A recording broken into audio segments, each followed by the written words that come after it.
모든 만물은 사는 방법이 있습니다. 물고기는 물에서 삽니다. 물을 떠나면 죽습니다. 나무는 흙에다가 뿌리를 깊이 뻗어야 합니다.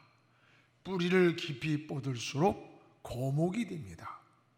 그러나 인간은 땅을 밟고 살고 있지만 우리는 저 하나님을 바라봐야 됩니다.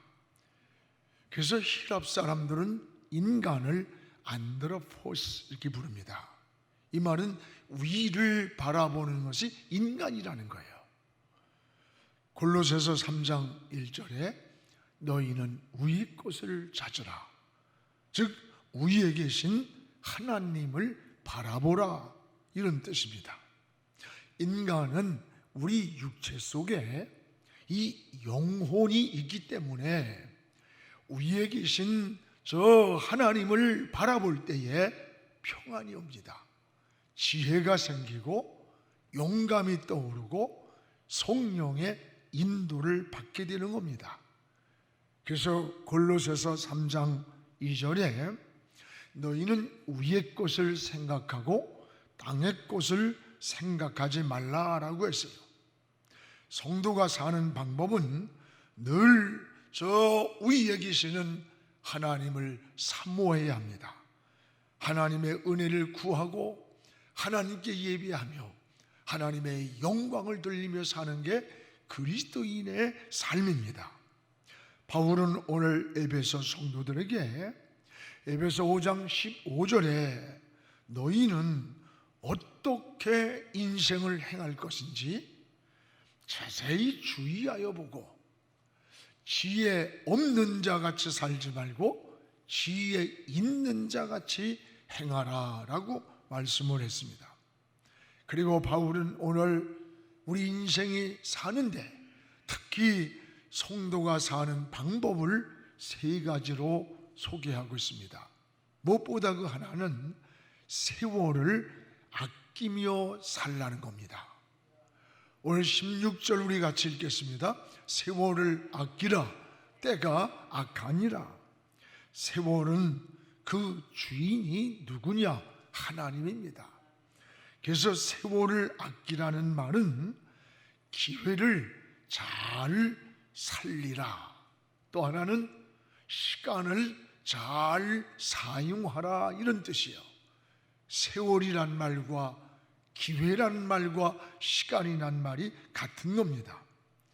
기회는 하나님께서 부여하신 특별한 시간을 말합니다. 여러분, 그러나 그 기회는 나에게서 영원히 머물러 있지 않는 시간이라는 것을 기억해야 돼요. 그래서 성경에는 우리는 시간의 청직이라고 말합니다. 청직이라는 말은 주인이 아니라 관리자라는 뜻입니다. 여러분, 시간의 주인은 하나님이십니다. 그러므로 시간을 낭비해서는 안 되는 거예요.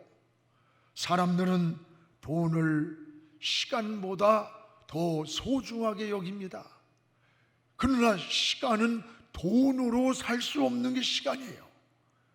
뿐만 아니라 돈은 아낄 줄 아는데 시간은 아낄 줄을 몰라요. 돈은 다시 벌면 됩니다. 그러나 나에게서 흘러간 시간은 영원히 다시 돌아오지 않는다는 것을 알아야 돼요. 오늘 시간의 중요성을 알아야 됩니다. 사람은 누구에게나 똑같은 시간이 주어졌습니다. 문제는 그 시간을 어떻게 사용하느냐에 따라서 가치가 달라집니다. 그래서 사람은 세상 살면서 세 가지의 시간이 필요합니다. 하나는 일하는 시간입니다. 여러분, 부지런히 직장에서나 사업에서나 학교에서나 일을 해야 됩니다. 게으름은 성경에 악이라고 했습니다. 또 하나는 가정 생활을 위한 시간입니다. 어떤 이는 성공이라는 것만 목적을 두고 가정이 깨지고 성공한 이후에 돌아보니까 자녀들이 다 탈선을 해버렸어요.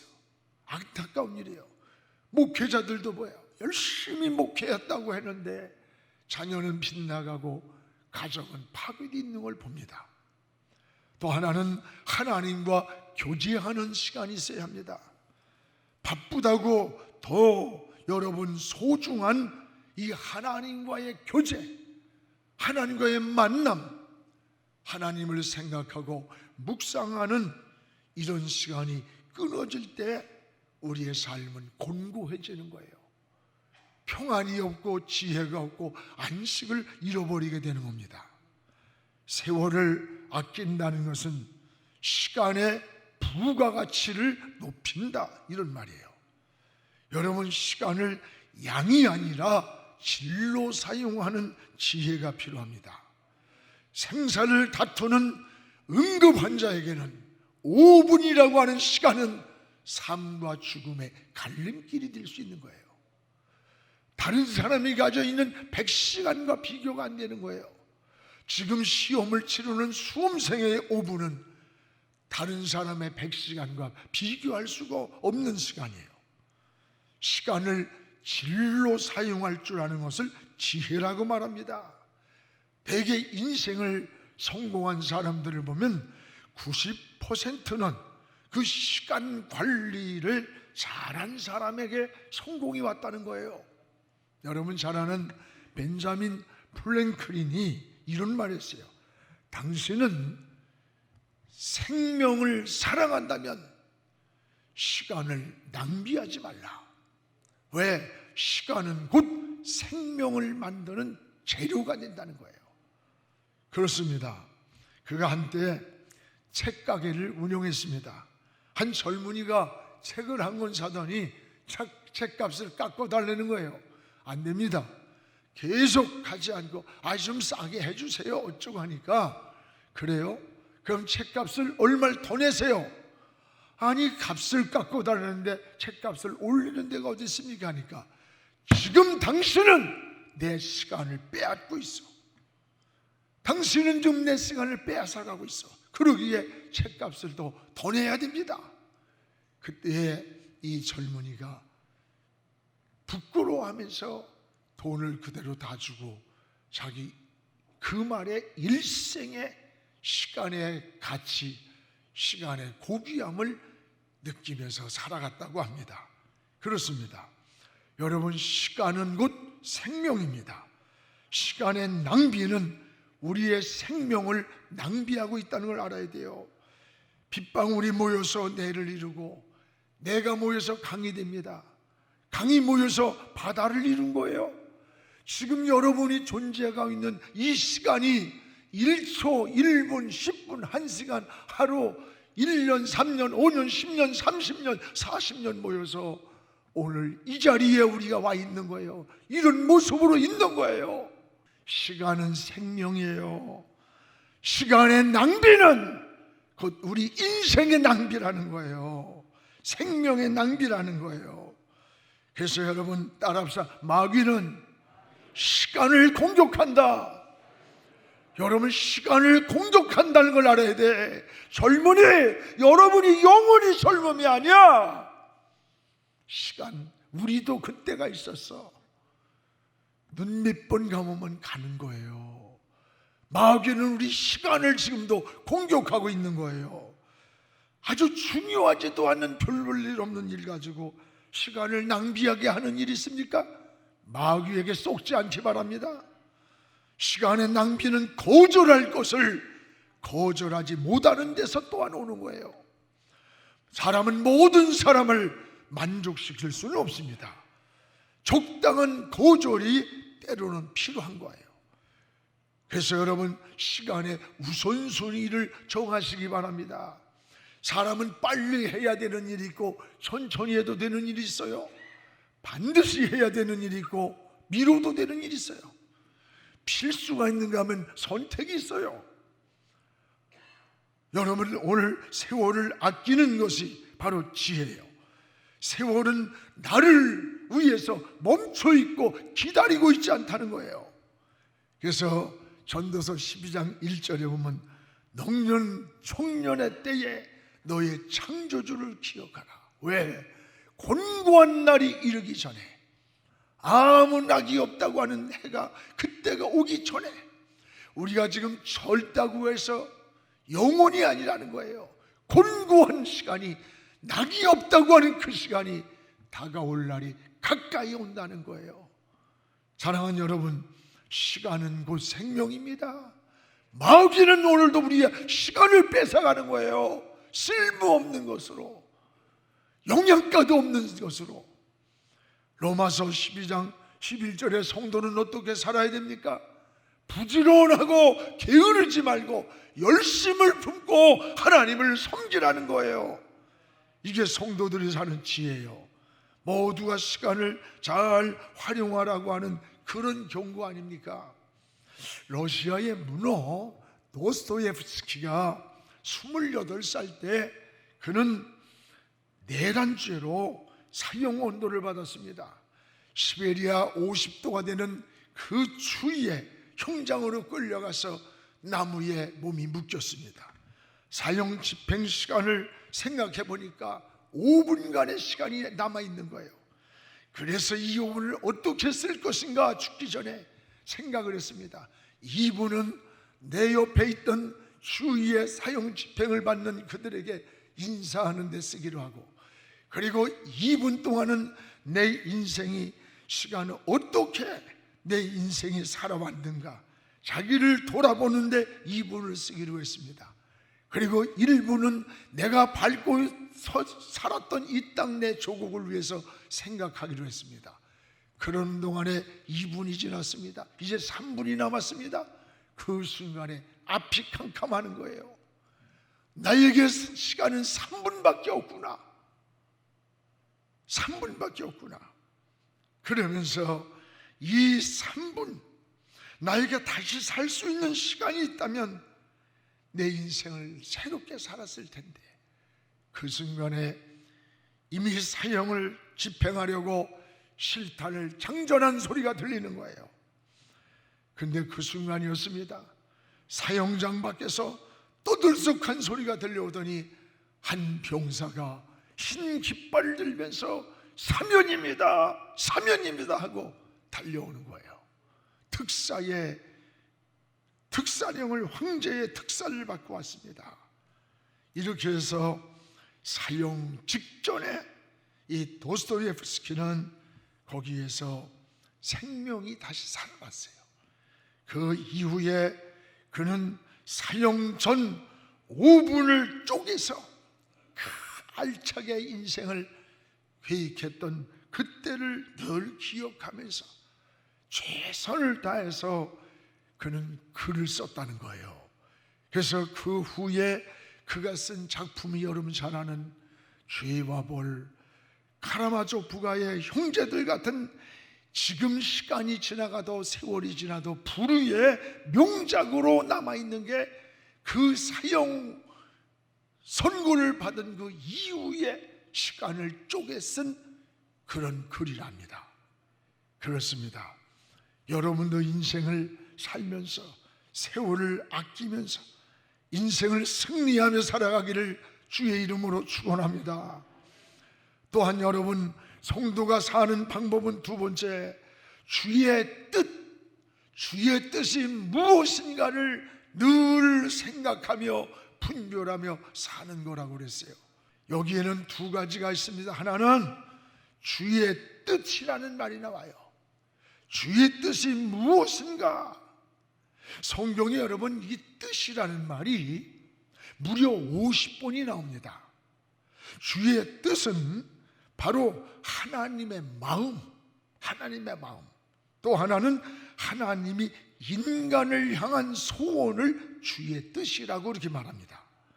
이런 하나님의 뜻을 이해하면서 우리가 분별 있게 사는 게 성도가 사는 지혜라는 거예요. 그런데 이 주의 뜻에 대한 사람들은 두 가지 오해가 있습니다. 하나는 어떤 일을 결정할 때 자신의 생각을 먼저 결정해 놓고 그리고 기도하면서 뭐라고 하느냐? 이건 하나님의 뜻이다, 이렇게 결론을 내려요. 또 하나는 모든 결과를 무조건적 하나님의 뜻이라고 생각하는 경우가 있어요. 아닙니다. 이거는 운명론자예요. 운명론자. 여러분, 굉장히 위험한 일입니다. 깊은 하나님의 뜻을 구하지도 않고 무조건 결과를 하나님의 뜻으로 돌리는 것은 매우 위험한 운명론자의 모습이에요. 또 하나는 그냥 어떤 일을 갖다가 이루어지면 이건 운명처럼 받아들이는 거, 이건 하나님의 뜻이 아니에요. 오늘 우리는 어떻게 했느냐? 여러분, 성령께 물어야 돼요. 성령은 그런 분이 아니에요. 우리는 어떤 일을 중대한 결정을 내릴 때 백지와 같은 마음으로 하나님의 말씀을 가까이 하면서 기도하면서 성령의 인도를 계속 물으며 찾으십시오. 이럴 때 성령은 우리를 진리 가운데로 더 깊이 인도해 주는 거예요. 진리가 누구예요? 예수님 앞으로.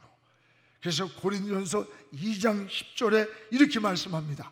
오직 하나님이 성령으로 이것을 우리에게 보이셨으니 성령은 모든 것 곧 하나님의 깊은 것까지도 통달하시느니라. 여러분, 백지의 마음을 놓고 원점에서 아무리 내가 좋아도 아무리 하고 싶어도 눈에 천만금이 주어지는 것 같아도 다 내려놓고 여러분, 오직 하나님이 성령으로 이것을 우리에게 보이셨으니 성령은 모든 것 하나님의 깊은 것이라도 통달하게 해준다는 거예요. 성령께 물어야 되는 겁니다. 깊이. 또 요한복음 16장 13절에 보면 우리 같이 읽읍시다. 그러나 진리의 성령이 오시면 그가 너희를 모든 어디로? 진리 가운데로 인도하시리니 그가 스스로 말하지 아니하고 오직 들은 것을 말하며 장래일을 너희에게 알게 하리라. 우리가 하나님 성령의 진리의 영이 우리에게 안에 오시면 그분이 우리를 진리 가운데로 우리를 인도해 주고 스스로 우리가 말하고 결정하고 선택하는 것이 아니라 여러분, 장래일을 너희에게 알게 하리라는 거예요. 오늘 우리는 이 하나님의 깊은 뜻을 분별하라. 성도가 사는 방법은 주의 뜻이 무엇인지 이걸 분별하라는 거예요. 그러면서 뭐라고 오늘 말씀합니까? 18절에 너희가 술 취하지 마라. 방탕한 것이다. 오직 성령의 충만함을 받으라는 거예요. 우리가 성령이 충만할 때 우리를 진리 가운데 인도받게 되고 아버지 미래의 일을 통찰하는 은혜를 하나님이 열어주신다는 거예요. 사랑하는 여러분, 여기에 성령 충만함으로 주의 뜻을 깨닫게 되는 거예요. 그래서 늘 성령께 귀를 물으세요. 성령께 답을 구하세요. 눈으로 보고 환경을 보고 조건을 보고 여러분, 하나님의 뜻대로 되기 원합니다, 믿습니다를 아무리 한다고 되는 게 아니에요. 우리가 영적인 삶, 깊은 영의 세계는 그렇게 사는 게 아니에요. 오늘 여러분, 술 취하지 마라. 이건 방탕이다. 왜 술과 성령 충만을 비교했을까? 술은 방탕을 만드는 거예요. 여러분, 취한다는 말은 삶이 흐트러지는 거예요. 분별력을 잃어버리는 거예요. 인생이 방황하고 방탕하는 거예요. 여러분, 방탕은 목적을 잃어버리는 겁니다. 다 인생을 되는 대로 살려고 하는, 되는 대로. 우린 되는 대로 사는 게 아니라 되도록 살아야 돼요. 또 하나는 방탕은 인생 설계도가 없이 사는 거예요. 닥치는 대로. 여러분, 계집도 여러분 지어도 나름대로 설계도가 있대요. 계집도. 사람은 무엇이 되기 전에 인생이 무엇이 되겠다고 하는 설계도가 있어야 되는 거예요.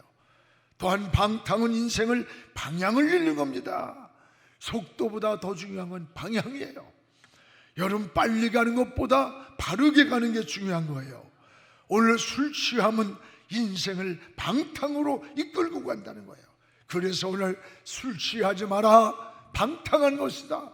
그 전에 주의 뜻이 무엇인가 분별하라. 17절에 18절에 술 취하지 마라. 방탕한다. 오직 성령의 충만을 받으라는 거예요. 성령 충만은 성령이 우리 마음을 지배하는 겁니다. 그래서 토저 박사는 성령으로 충만하다는 것은 하나님의 거룩한 열심, 열정이 마음속에서 팍 타오른다는 거예요. 마음속에서 팍 감동을 주고 영감을 주는 거예요. 이게 여러분 성령 충만할 때부터 내가 주인이 아니라 하나님이 주인임을 알고, 내 소유라는 생각이 나는 관리권자고 하나님이 소유주라고 고백하고, 내 것인 줄 생각했던 것이 성령께 인생을 내 생각대로 하는 게 아니라 늘 묻는 거예요. 내 삶의 모든 인생의 우선순위가 하나님이 되는 거예요. 그래서 고린도전서 2장 10절에 성령은 지혜의 영이라. 지혜가 뭐예요? 분별력을 주고 통찰력을 준다는 거예요. 하나님의 마음, 하나님의 뜻, 하나님의 계획을 지혜로 통찰하신다는 거예요. 오늘도 사랑하는 여러분, 내 생각대로 살지 말고, 내가 보는 환경의 기준 삼지 말고 진정한 영의 사람으로 살기 원합니까? 진정한 성도의 삶이 무엇입니까? 성령 충만해서 성령의 인도받기를 주의 이름으로 축원합니다. 오늘 또한 성도가 사는 방법은 세 번째는 항상 하나님께 감사하며 사는 게 하나님의 성도에 사는 삶이라니까요. 오늘 20절 우리 같이 한번 읽겠습니다. 범사에 우리 주 예수 그리스도의 이름으로 항상 아버지께 감사하라. 범사에 여러분 하나님 아버지께 감사하라. 항상 감사하라. 여러분 따라요. 감사는 행복의 척도가 된다. 감사는 내 인생의 내 삶의 척도가 되는 거예요. 우리의 지나간 환경을 보면요, 원망이 많아요, 절망이 많아요, 희망이 없어요. 여러 가지 사업이 무너지고 관계가 끊어지고 가정에 분쟁이 생기고 여러 가지가 너무 많이 코로나로 인해서 뺏겼어요. 그러나 여러분 뒤돌아보면 지금 이 시간, 호흡하고 있는 이 시간, 살아있는 이 시간, 예비드리고 있는 이 시간 하나만으로 감사한 거예요. 이스라엘 백성들이 430년간 광야 생활하다가 하나님께서 광야에서 나왔을 때 매년 절기가 되면 뭘 감사하게 했느냐? 많은 것 가운데 첫 번째는 너희가 애굽에서 나왔습니다. 애굽에서 나온 게 뭐예요? 구원받은 거예요.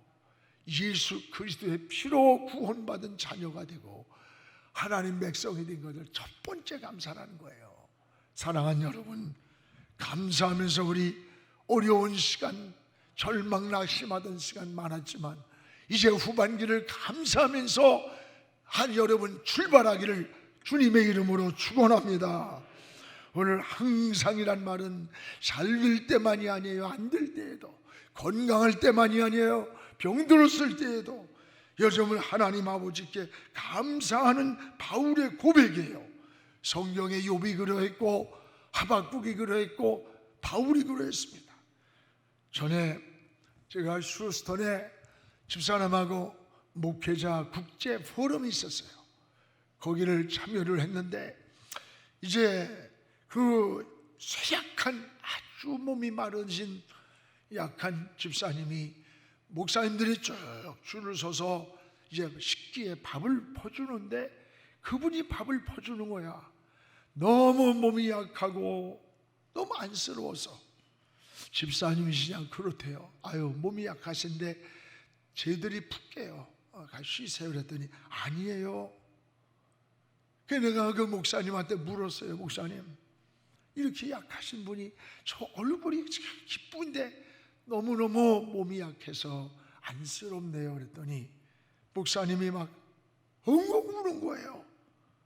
그러면서 하는 말이 그 집사님 이름을 이야기하면서 이분은 고칠 수 없는 불치병으로 언제 어느 때 어느 시간에 쓰러질지 모르는 시간을 살고 있다는 거야.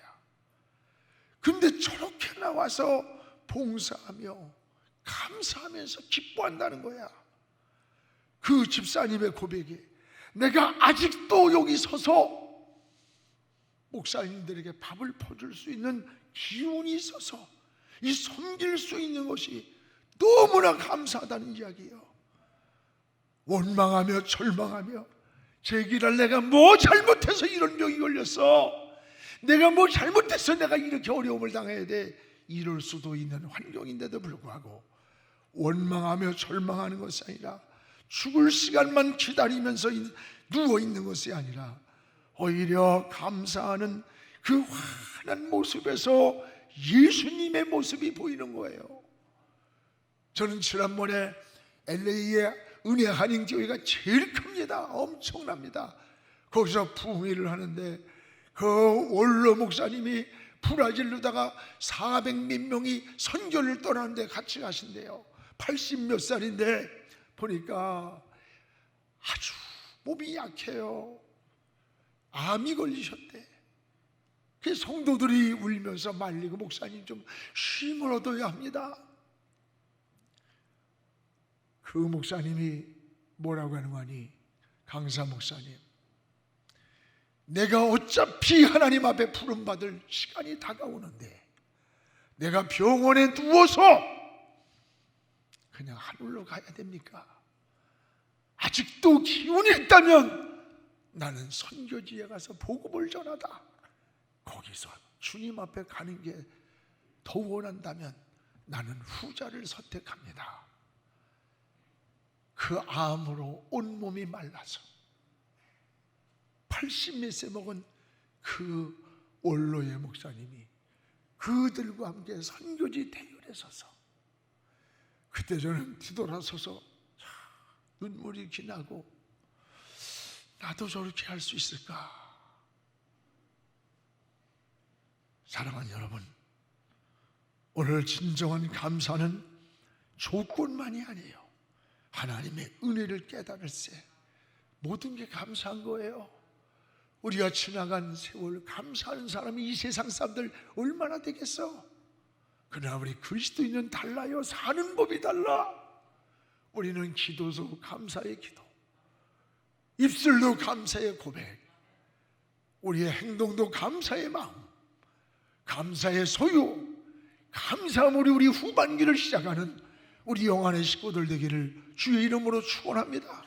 기도하겠습니다.